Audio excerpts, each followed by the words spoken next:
दो दिन के अयोध्या दौरे पर दिल्ली के सीएम अरविंद केजरीवाल सरयू तट पर आरती में हुए शामिल। मंगलवार 26 अक्टूबर को करेंगे रामलला और हनुमानगढ़ी के दर्शन।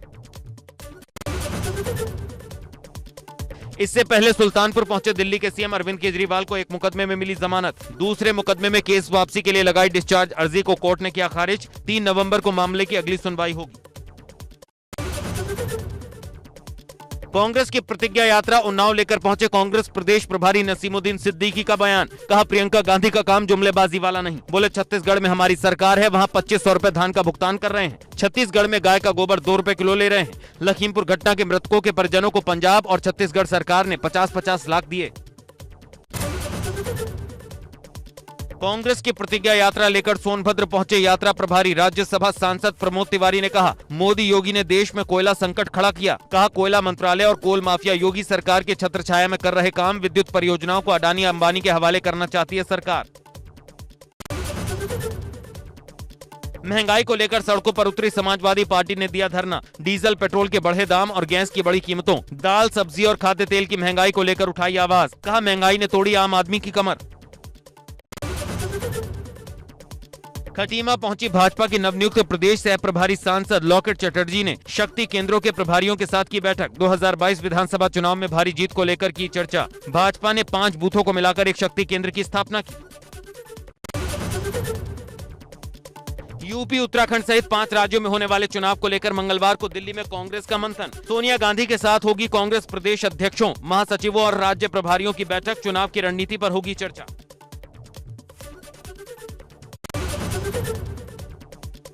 वाराणसी में पीएम मोदी ने 5,189 करोड़ की 28 परियोजनाओं का किया उद्घाटन। 64,000 करोड़ के Ayushman Bharat health infrastructure mission की शुरुआत की।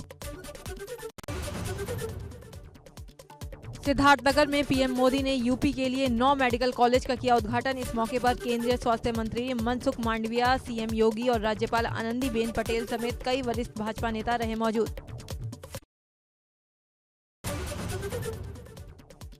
प्रदेश को 9 मेडिकल कॉलेज की सौगात देने के बाद प्रधानमंत्री नरेंद्र मोदी ने जनता को संबोधित भी किया। भोजपुरी में जनता को प्रणाम किया। आप सभा का प्रणाम करित है।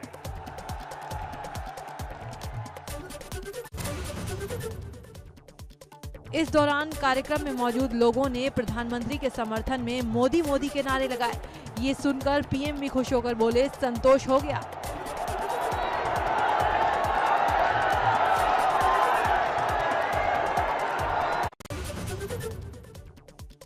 प्रधानमंत्री ने अपने संबोधन में सीएम योगी की तारीफ करते हुए कहा, योगी जी ने दिमागी बुखार को बढ़ने से रोका। इस क्षेत्र के हजारों बच्चों की जिंदगी बचा ली।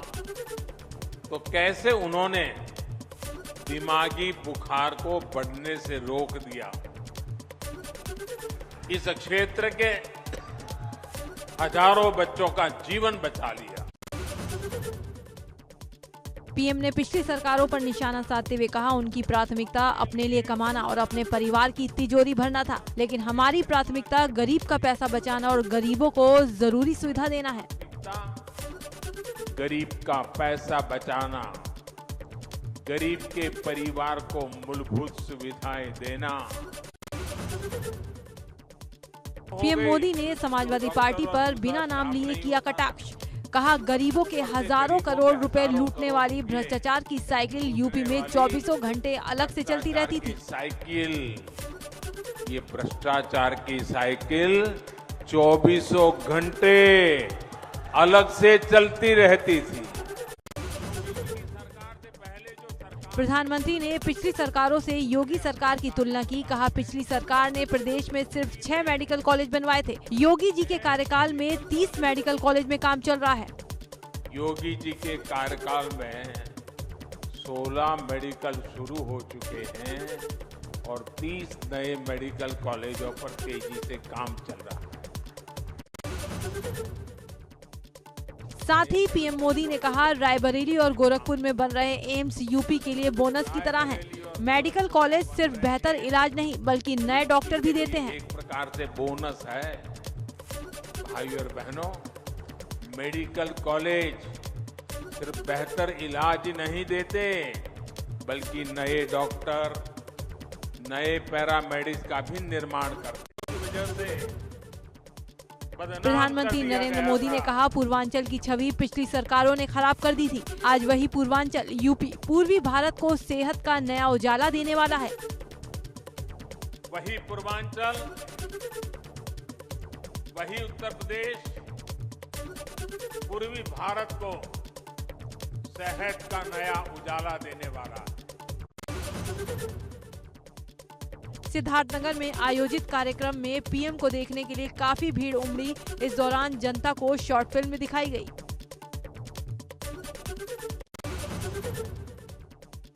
सिद्धार्थनगर में मुख्यमंत्री योगी आदित्यनाथ ने प्रधानमंत्री मोदी का स्वागत किया। सीएम ने पीएम मोदी को मंच पर भगवान बुद्ध की प्रतिमा भेंट की।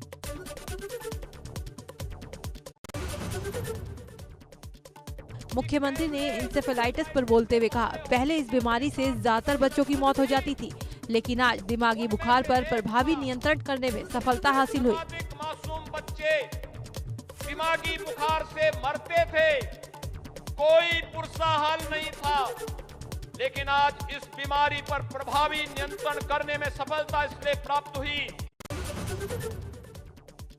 सीएम ने बताया, 1947 से 2016 तक प्रदेश में सिर्फ 12 मेडिकल कॉलेज बन पाए थे, लेकिन आज यूपी पे केंद्र और राज्य सरकार के सहयोग से 30 मेडिकल कॉलेज खुल रहे हैं। 2016 तक उत्तर प्रदेश में गवर्नमेंट सेक्टर में केवल 12 मेडिकल कॉलेज बन पाए थे।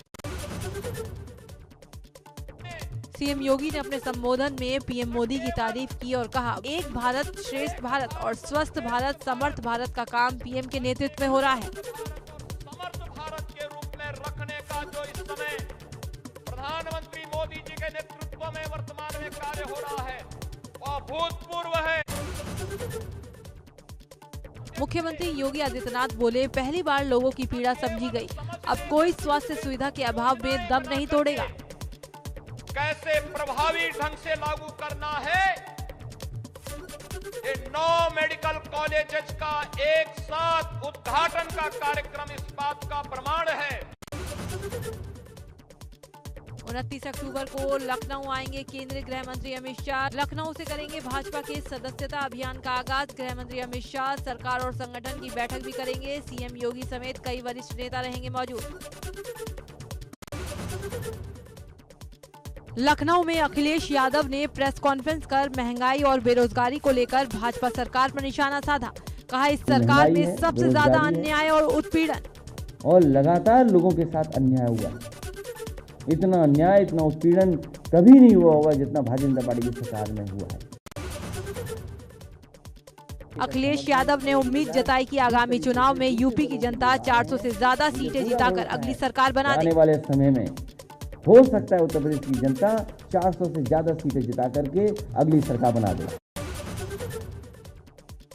सपा अध्यक्ष बोले, अब झूठ के फूल का वक्त खत्म हो गया है। साथ ही कहा, साइकिल से इसलिए परेशानी हो रही है क्योंकि साइकिल ना डीजल से चलती है ना पेट्रोल से, इसलिए झूठ के फूल खिलाए जा रहे हैं और झूठ के फूल खिलाएंगे ये लोग। जनता इस बात सावधान है। सपा अध्यक्ष अखिलेश यादव का ट्वीट कर सरकार पर निशाना। सरकार के 4.5 साल के काम पर उठाए सवाल। हाथरस और लखीमपुर कांड के सहारे साधा निशाना। कोरोना काल में घोटाले का भी लगाया आरोप। यूपी चुनाव को लेकर कांग्रेस का एक और दांव। 10 लाख तक मुफ्त इलाज देगी कांग्रेस। सरकार बनने पर किसी भी बीमारी पर 10 लाख तक का फ्री इलाज मिलेगा। कांग्रेस महासचिव प्रियंका गांधी वाड्रा ने ट्वीट कर दी जानकारी।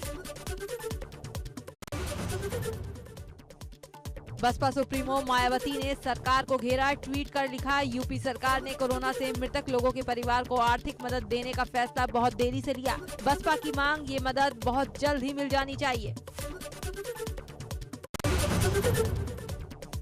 प्रदेश सरकार के 4.5 साल में किए गए जन कल्याणकारी योजनाओं की प्रदर्शनी बहराइच के नगर पालिका परिषद में लगाई गई। प्रदर्शनी का शुभारंभ सहकारिता मंत्री मुकुट बिहारी वर्मा ने किया। जालौन में भाजपा सरकार के 4.5 साल पूरे होने पर प्रदर्शनी का किया गया आयोजन। प्रदर्शनी में नहीं पहुंचे लोग और पार्टी के जनप्रतिनिधि। डीएम ने फीता काटकर किया प्रदर्शनी का उद्घाटन। पैरा मेडिकल कॉलेज में प्रियंका गांधी को संवाद कार्यक्रम की परमिशन नहीं देने के विरोध में झांसी के कलेक्ट्रेट में कांग्रेसियों का प्रदर्शन। राज्यपाल के नाम एक मांग पत्र भी सौंपा। बरेली कॉलेज अनिश्चितकालीन के लिए बंद। कॉलेज के कर्मचारियों ने किया बंद का ऐलान। एबीवीपी कार्यकर्ताओं पर कार्रवाई नहीं होने से नाराज है कॉलेज के कर्मचारी।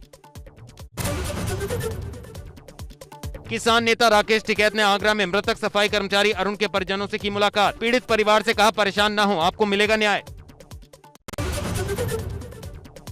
अखाड़ा परिषद के नए अध्यक्ष चुने गए महंत रविंद्र पुरी। निरंजनी अखाड़े के सचिव हैं महंत रविंद्र। 13 में से 8 अखाड़ों के महंत रविंद्र पुरी को लेकर बनी सहमति।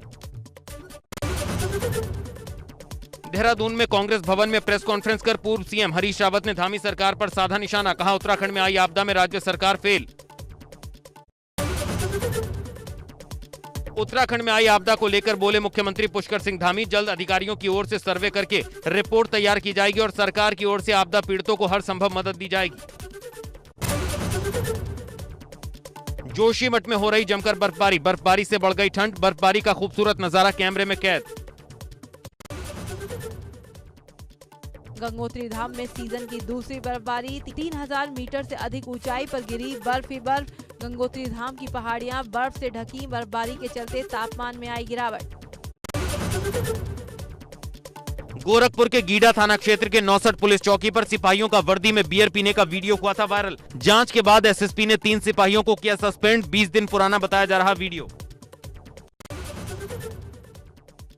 कोरोना से मौत के मुआवजे के लिए उलझन में परिजन। परिजनों की उलझन की, कहां करें आवेदन। गृह जिले में या जहां मौत हुई वहां आवेदन करें परिजन। जिनकी मौत घर पर हुई वो कैसे करें आवेदन। कोरोना टीके का ग्राफ बढ़ाने के लिए नई रणनीति। 100% टीकाकरण कराने वाले ग्राम प्रधान होंगे सम्मानित। स्वास्थ्य विभाग ने सभी डीएम सीएमओ को जारी किए निर्देश। 3 श्रेणियों में बांटी जाएगी पंचायतें। यूपी में जीका वायरस का पहला मरीज मिला। कानपुर के हैलेट अस्पताल में बनी जीका विंग। 10 बेड्स किए गए जीका मरीजों के लिए आरक्षित। जीका वायरस की जांच के लिए मंगाई जा रही किट। रुड़की के गाधारौना गांव में 18 और डेंगू के नए मरीज मिले। बुखार से पीड़ित लोगों के सैंपलों की हुई थी जांच। गांव में 147 पहुंची डेंगू मरीजों की तादाद। डीजी हेल्थ ने स्वास्थ्य विभाग को डेंगू के साथ कोरोना जांच करने के दिए निर्देश। स्वास्थ्य मंत्रालय ने जारी किया कोरोना का ताजा आंकड़ा। पिछले 24 घंटों में 14,306 नए केस रिपोर्ट। 443 संक्रमितों की मौत। 18,762 लोग हुए ठीक। 4,899 एक्टिव केस कम। केरल में सबसे ज्यादा 8,538 नए कोरोना मामले सामने आए। 24 अक्टूबर तक देश भर में 102 करोड़ 27 लाख 12,895 कोरोना वैक्सीनेशन। 24 घंटे में 12,30,000 से ज्यादा टीके लगाए गए। के अलावा 12 लाख कोरोना सैंपल टेस्ट हुए। अब तक करीब 60 करोड़ कोरोना टेस्ट किए जा चुके। एशियाई बाजारों में मिले जुले रुझानों के बीच 25 अक्टूबर को सेंसेक्स निफ्टी में दिन भर उतार चढ़ाव बना रहा। 145 अंकों की बढ़त के साथ 60,967 के स्तर पर बंद हुआ सेंसेक्स। वहीं 10 पॉइंट्स की तेजी के साथ 18,125 के लेवल पर हुई निफ्टी की क्लोजिंग। आईसीआईसीआई बैंक में अच्छी खरीदारी। त्योहारी सीजन में गोल्ड सिल्वर दोनों के भाव में आया उछाल। 25 अक्टूबर को 24 कैरेट सोने के रेट में 243 रुपए की दिखी बढ़त। 48,048 रुपए प्रति 10 ग्राम पर पहुंचा 24 कैरेट सोने का रेट। वहीं 483 रुपए के उछाल के साथ 65,777 रुपए प्रति किलोग्राम पर पहुंची चांदी। अंतर्राष्ट्रीय बाजार में तेल की कीमतों में उतार चढ़ाव के बीच देश में आज पेट्रोल डीजल के दामों में नहीं हुआ बदलाव। पेट्रोल और डीजल की कीमतें हैं स्थिर। लगातार 5 दिन 35 पैसे प्रति लीटर की बढ़ोतरी के बाद कीमतों पर लगा ब्रेक। 20 से 22 अक्टूबर के बीच दिल्ली में आयोजित दिल्ली फैशन वीक में किड्स कॉट्योर फैशन शो ने बांधा सम्मान। लिटिल टैक्स के किड शो के लिए लोग दिखे सबसे ज्यादा एक्साइटेड। लिटिल टैक्स के बेहद शानदार परिधानों में बेहद खूबसूरत अंदाज में बच्चों ने किया रैंप वॉक। छोटे बच्चों को मंच पर देखने के लिए उमड़ी लोगों की सबसे ज्यादा भीड़। राजस्थानी डांस भी दिखा। करवा चौथ के मौके पर अभिषेक बच्चन ने पूरे परिवार को सरप्राइज दिया। अभिषेक दिल्ली में शूटिंग कर रहे थे और अचानक बिना किसी को बताए घर पहुंच गए, जिसके बाद उनके घर में सब हैरान हो गए और खुशी से शोर करने लगे। फिर पूरे परिवार में उत्सव का माहौल हो गया। करवा चौथ पर रणवीर सिंह ने लगाई दीपिका पादुकोण के नाम की मेहंदी। रणवीर सिंह के द बिग पिक्चर शो में एक्टर ने खुलासा किया कि वो दीपिका के लिए करवा चौथ का व्रत रखते हैं। उन्होंने उनके नाम की मेहंदी भी लगाई। कॉमेडियन कपिल शर्मा की पत्नी गिन्नी ने भी अपने पति के लिए करवा चौथ का व्रत रखा। कपिल शर्मा ने इसकी कुछ तस्वीरें अपने सोशल मीडिया अकाउंट पर शेयर की हैं। एक फोटो में गिन्नी छलनी से चमकते चांद को देखती नजर आ रही हैं। वहीं एक अन्य तस्वीर में कपिल शर्मा अपनी बीवी को किस कर रहे हैं। बॉलीवुड की ड्रामा क्वीन राखी सावंत ने करवा चौथ का व्रत रखा था। राखी सावंत ने अपने इंस्टाग्राम पर दुल्हन के जोड़े में सज धज कर फोटो शेयर की। फोटो शेयर करते हुए उन्होंने लिखा, ये चांद कब निकलेगा, बहुत ज्यादा भूख लग रही है।